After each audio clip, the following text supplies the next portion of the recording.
আমার লাইফে দুইটা ব্যাড বয় এসেছে। ব্যাড বয় বলবো না, তারা হচ্ছে রাফ অ্যান্ড টাফ ছিল।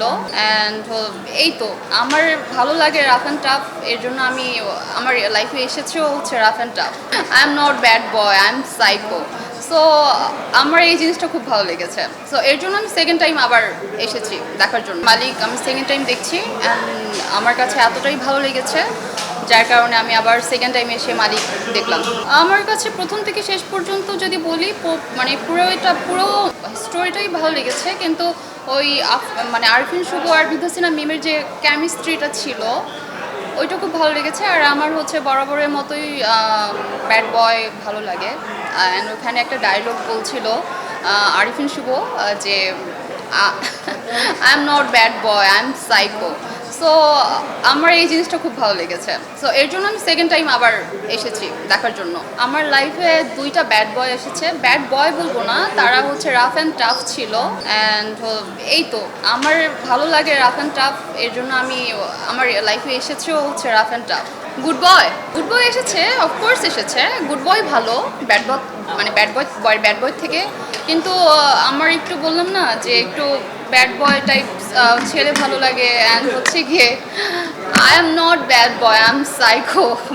এই ডায়লগটা খুব ভালো ছিল।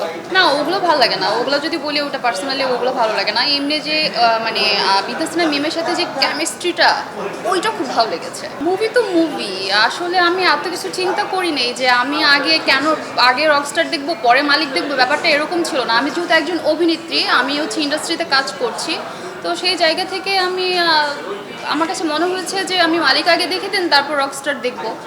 সো কোনটা তো স্কিপ করছি না। আর যেহেতু মালিক দেখেছি, রকস্টার এখনো দেখিনি, সো রকস্টার সম্পর্কে তো বলতে পারবো না। আমি মালিক যেহেতু দেখেছি, আমার কাছে আরিফিন শুভ ভাইকে তো ব্যাড বয় মনে হলো। ও মাই গড, ওটা তো অ্যামেজিং।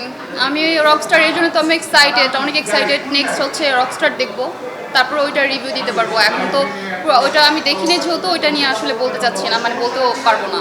বিদ্যাসিনা মিম তো আমার ছোটোবেলা থেকেই খুব পছন্দের। আর সব থেকে ইন্টারেস্টিং ব্যাপার হচ্ছে যে আমার ছোটো বোন যে আছে তার নামও মিম, কিন্তু তাকে দেখতে আমার ছোটো বোনকে দেখতে বিদ্যাসিনা মিমের মতোই লাগে। আমি যদি সামনে আনি তাহলে আপনারা বলবেন যে ও মাই গড, কীভাবে এত তাদের মধ্যে মিল আছে। হ্যাঁ, আমাকে ম্যাক্সিমামই হচ্ছে মিডিয়াতে সবাই বলে যে আমাকে দেখতে শমী কায়সারের মতো লাগে।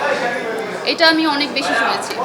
হ্যাঁ, আমার শমী কায়সারের আগে যে নাটকগুলো আছে সেগুলো দেখা হয়েছে, তাও আমি যখন ক্লাস 9-10-এ পড়ি তখন আমি দেখতাম। ইভেন আমি যখন ইন্ডাস্ট্রিতে ঢুকি তখন আমাকে সবাই বলতো যে মেবি সেকেন্ড একজন শমী কায়সার ইন্ডাস্ট্রিতে পাড়া দিচ্ছে অ্যান্ড আসছে। এই তো তার কথা আমার এত বেশি ভালো লাগে তা জানি না।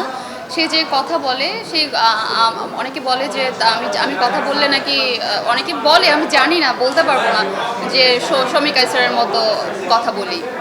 সিনেমার পর্দায় এত তাড়াতাড়ি কেন যাব? আমি হচ্ছে গিয়ে নিজেকে আমি একজন ভালো অভিনেত্রী হতে চাই। নিজেকে হচ্ছে আগে অভিনয়টা শিখি, ছোট পর্দা থেকে অভিনয় শিখে বড় পর্দায় সেটা হচ্ছে অনেক পরে। আমি এখন এটা নিয়ে চিন্তাই করছি না।